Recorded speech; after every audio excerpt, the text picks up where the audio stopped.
m'effraie, ce n'est pas le mauvais comportement des méchants, mais c'est l'indifférence des bons.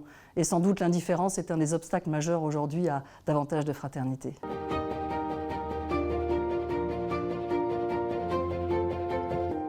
Bonjour Valérie Duval-Pujol. Bonjour. Quelle place particulière peut avoir le protestantisme et ses valeurs d'engagement, de responsabilité, de solidarité dans le renforcement de la fraternité en France ? Je pense que l'apport du protestantisme, c'est principalement deux choses.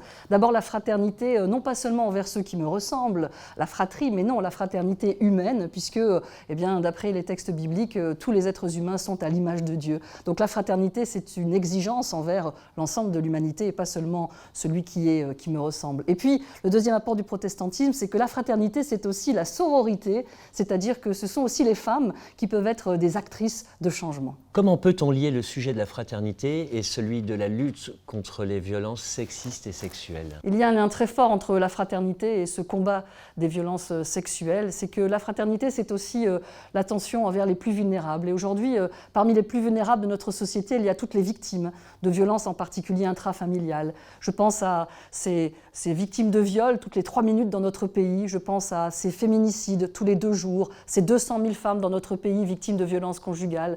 Je pense aussi à ces tentatives de viol et à ces viols toutes les 2 minutes.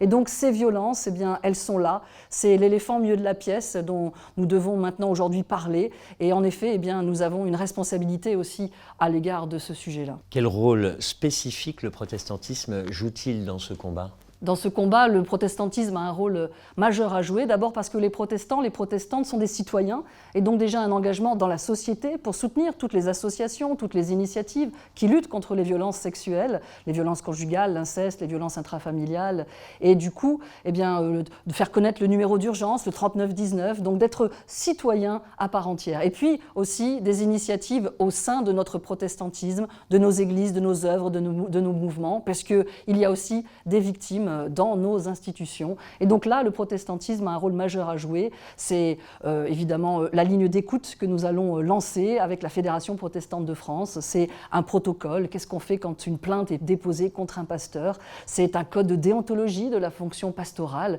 etc. Et donc en fait, c'est à chacun de prendre sa part dans ce combat contre les violences sexuelles, au nom de la fraternité.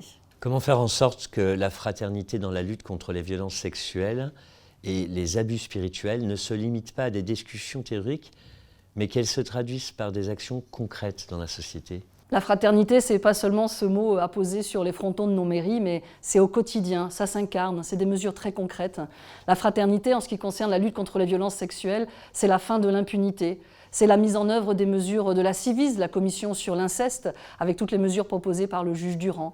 C'est le fait que chacun se sente concerné et brise le tabou et aborde le sujet et ose du coup écouter la parole des victimes et les croire.